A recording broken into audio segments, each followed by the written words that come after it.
Good morning students. आज हम पढ़ेंगे एंगुलर मोमेंटम क्या होती है। आपने लीनियर मोमेंटम पढ़ी थी। लीनियर मोमेंटम क्या होती है कि मोशन कितना है, कितनी इंटेंसिटी का मोशन है, that is the linear momentum. और उसको स्मॉल p के साथ लिखा जाता था और वो होता था it was equal to the product of the mass of the particle and the velocity with which it is moving. तो एंगुलर मोमेंटम क्या होगी? एंगुलर मोमेंटम भी ऐसी ही चीज है लगभग। उसमें क्या होगा कि लीनियर मोमेंटम तो है ही, लेकिन उसका परपेंडिकुलर डिस्टेंस कितना है from the axis of rotation, that is the angular momentum. Suppose कर लेते हैं ये हमारा 3 डायमेंशनल कोऑर्डिनेट प्लेन है और ये प्लेन जो एक्स वाई प्लेन है इसके अक्रॉस यहाँ ऐसे सर्कुलर मोशन में एक कोई बॉडी मूव कर रही है, पार्टिकल कोई मूव कर रहा है। ये x है और ये है y, और एक्स वाई प्लेन में वो ऐसे ऐसे वो पार्टिकल जो है गोल गोल घूम रहा है। उस पार्टिकल का मास है m और वेलोसिटी v के साथ वो मूव कर रहा है ऐसे अपने सर्कुलर पाथ में। और हम मान लेते हैं कि यहाँ से ये जो हमारा ओरिजिन जिसको हम मानते हैं, यहाँ से उसका पोजीशन वेक्टर है r। सपोज कर लो किसी टाइम पे यहाँ ये पॉइंट P था, यहाँ की हम बात लेकर के चलते हैं, और इस P पॉइंट पर ये पार्टिकल जो है वो R के साथ जो एंगल बना रहा था थीटा। सपोज कर लो ये इसकी लीनियर मोमेंटम है यहाँ, तो ये एंगल बना रहा था थीटा। अब हम एंगुलर मोमेंटम यहाँ से करते हैं डिफाइन। तो एंगुलर मोमेंटम की डेफिनेशन के मुताबिक हमने क्या कहा कि एंगुलर मोमेंटम क्या होती है? It is equal to the product of the linear momentum and the perpendicular distance of the particle from the axis of rotation. और इसको डिनोट किया जाता है by the letter capital L and it is equal to the cross product of R and P। ऐसे भी हम इसको कह सकते हैं कि ये लीनियर मोमेंटम और जो इसका पोजीशन वेक्टर है that is the perpendicular distance, उसका दोनों का क्रॉस प्रोडक्ट है। अब P हम जानते हैं क्या होता है, P is equal to M into V। ये एक वेक्टर क्वांटिटी है जो मास और वेलोसिटी के प्रोडक्ट के बराबर होती है। और R क्या हो गया? R आ गया पोजीशन वेक्टर और the perpendicular distance of the particle from the axis of rotation. अब हमने क्रॉस प्रोडक्ट पढ़े थे वेक्टर्स में।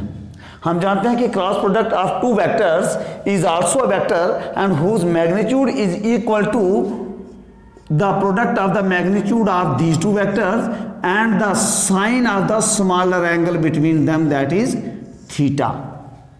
इसका मतलब L किसके बराबर हो गया? R P sin theta हो गया। अब थीटा क्या है? It is the smaller angle between R and P।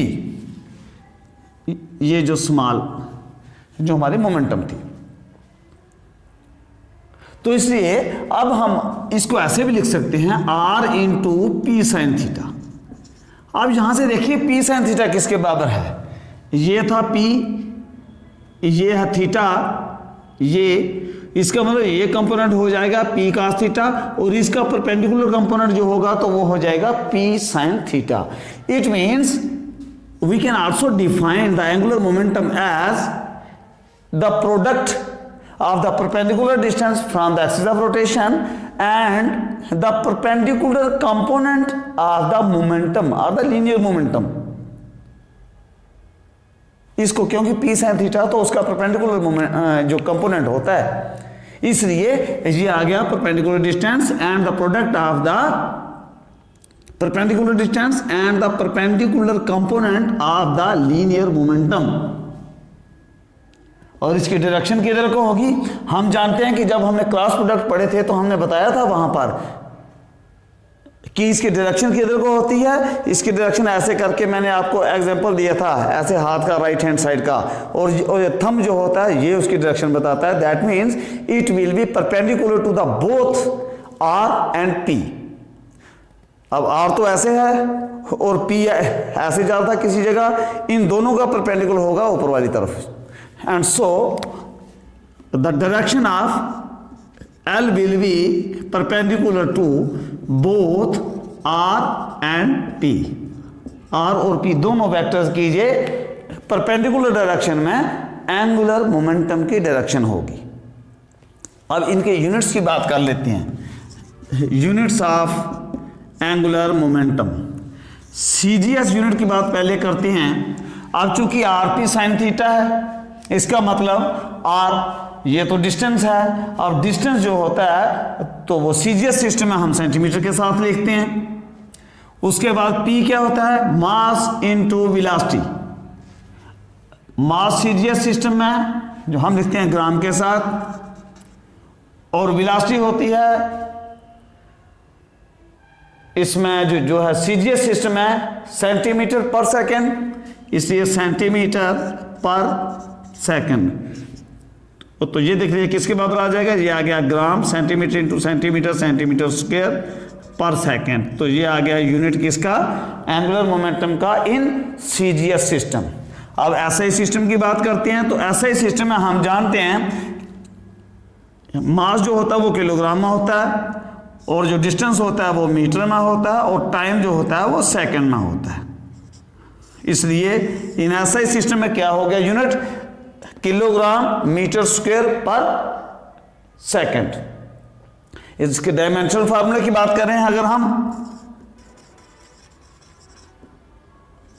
Dimensional formula of angular momentum is equal to, अब देख लीजिए यहां से ये किलोग्राम, ये क्या है, मास है तो m आ जाएगा, उस मीटर स्क्वायर ये तो लेंथ है तो इसलिए लेंथ की पावर 2, और ये टाइम जो है तो ये बटे के नीचे है, डिनोमिनेटर है, दैट इज वाई t की raise power -1, and so my dear student this will be the dimensional formula of angular momentum.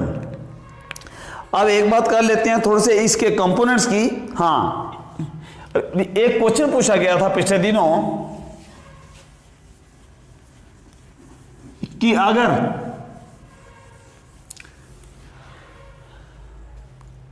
Theta जो है, जो एंगल जो है R और P के बीच में वो 90 डिग्री है, तो आप L की वैल्यू बताइए in term of the angular frequency. तो वो हम यहां से निकाल ले सकते हैं। If theta is equal to 90 degree, in that case the magnitude of L will be equal to RP sine of theta is equal to होता है, तो ये आ गया RP साइन ऑफ थीटा, हमको दिया है 90 डिग्री, ये हो गया R इंटू पी। तो R इंटू पी किसके बराबर होता है, P लीनियर मोमेंटम होती है, mv के बराबर होती है, तो ये आ गया R into M into V, R M V, R भी लिख सकते हैं इसको हम, R is equal to M V into R. अब आप जानते हैं कि V जो होती है in term of the angular frequency वो R ओमेगा होती है, इसलिए जो L किसके बराबर हो जाएगी, M into R into V की जगह क्या लिखेंगे, R omega, R it will be equal to M R square omega.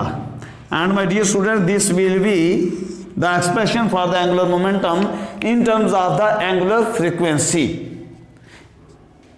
ये आपको कभी कभी किसी कॉम्पिटिटिव एग्जाम में शायद पूछा भी जा सकता है, तो आपको नॉलेज इसका होना चाहिए। अब हम कंपोनेंट्स की बात करेंगे, कंपोनेंट्स ऑफ एंगुलर मोमेंटम। अब आपने यहां देखा कि एंगुलर मोमेंटम जो है तो इसमें हमारे पास 3 कंपोनेंट्स इस्तेमाल हो रहे हैं।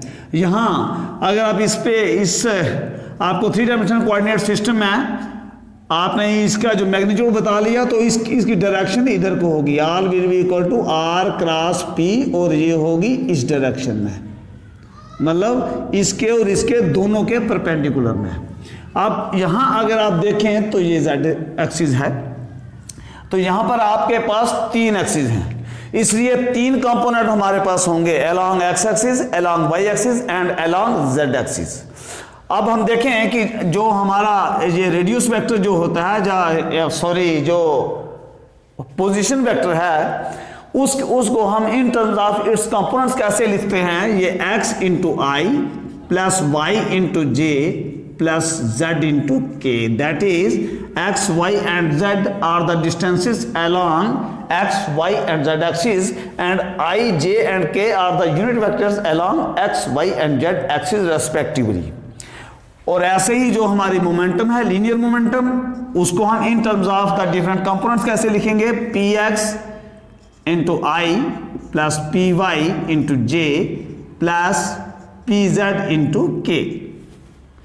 तो L जो होगा, जो हमारा जो एंगुलर मोमेंटम है, उसके भी तीनों कंपोनेंट्स होने हैं तीनों डायरेक्शन के मुताबिक, तो ये हो जाएगा L X into I plus L Y into J plus L Z into के। अब अकॉर्डिंग टू द डेफिनेशन, जो हमने डेफिनेशन की थी उसके मुताबिक we know that L is equal to R cross P. Okay, अब हमारे पास L भी है, R भी है और P भी है in terms of the 3 dimension coordinate system और in terms of its components in various directions. तो अब हम इसको सॉल्व करते हैं। L की जगह हम लिखेंगे L X into I plus L Y into J plus L Z into के इज इक्वल टू आर हमारे पास आ गया x into I plus Y into J plus Z into के और क्रॉस, और P हमारे पास क्या आ गया, P x into I plus P Y into J plus P Z into के इज इक्वल टू। जब हमने वेक्टर्स पढ़े थे स्टार्टिंग में, टर्मिनोलॉजी जिस हमने लेक्चर में पढ़ी थी, अगर आपको याद हो तो वहां पर हमने ये क्रॉस प्रोडक्ट के बारे में कुछ पढ़ा होगा कि इसके कंपोनेंट्स कैसे लिखे जाते हैं। तो उसको अगर आप रिमाइंड करें, अदरवाइज आप वो मेरा लेक्चर दोबारा देखिए। यहाँ हम लिखते हैं जो आई जे और के, फिर उसके बाद एक वेक्टर के आई जे और के अलॉन्ग में जो जो इनके कोफिशिएंट हैं वो लिखेंगे एक्स वाई जेड, उसके बाद इसके लिखेंगे P X P Y and P Z. अब इनको हम कैसे सॉल्व करते हैं, अगर वो लेक्चर आपने देखा है तो बड़ी आसान बात है, अदरवाइज मैं आपको दोबारा बता देता हूं। इसको पहले मल्टीप्लाई करेंगे इसको क्रॉस के साथ, इसको multiply into this minus this into this, cross multiplication. तो ये आ जाएगा I into Y into P Z minus Z into P Y, ये हो गया। उसके बाद करेंगे दूसरे, इसकी बारी, ये आ जाएगा माइनस जे इंटू, अब ये और ये दोनों लाइनें छोड़ देंगे हम। अब इसको इसके साथ x into P Z minus Z into P x plus के इंटू, अब इस लाइन और इस लाइन को छोड़ देंगे तो ये ऐसे है पूरा, X into P Y minus Y into P X, ये आ गया जी। अब हम क्या करेंगे, ये हमारा L X into Y, L Y into J, L X into I plus L Y into J plus L Z into K, ये आ गई इक्वेशन। अब हम कंपेयर करेंगे the coefficients of I J and K both the sides, so that we may get the value of the angular momentum along different axes, along x axis, along y axis and along z axis. Comparing the coefficients, comparing the coefficients of I, J and K we get। अब देखिए यहां से L x किसके बराबर आ गया, आई का पहले coefficient compare करते हैं। यहां एल एक्स है, यहां आई का ये है, Y into P Z, Y into P Z minus Z into P Y. Okay, अब जो जे का कंपेयर करें, यहां जाएगा L Y is equal to, यहां देखें आप माइनस जे है, इससे माइनस जे है तो हम ऐसा कह सकते हैं, चलो ऐसा लिख सकते हैं, minus into x into P Z minus Z into P x तो इसका ये माइनस जब अंदर ले जाएंगे तो इसके साथ माइनस ये प्लस हो जाएगा, तो इसलिए इसको हम पहले लिख लेते हैं z of P x minus x into P Z, and LZ would be equal to, that is the coefficient of k, and here we are having LZ, और यहां देखिए यहां k का कोफिशिएंट क्या है, ये है x of P Y minus y of P X, and so my dear students, this is the expression for the angular momentum or the components of the angular momentums in x, y and z axis. And so my dear students, this was all about the concept of the angular momentum and its components along the different axes, its units, its dimensional formula. I hope आपको अच्छे से समझ आया होगा, otherwise even if you feel any problem, कहीं आपको doubt बीच में रह जाए तो आप कमेंट बॉक्स में जरूर लिखें, सो दैट कि जब आपके नेक्स्ट कल मैं क्लास लूँ तो उसमें आपके उस डाउट को मैं क्लियर पाऊँ। Thanks for attending the class, stay home, stay safe.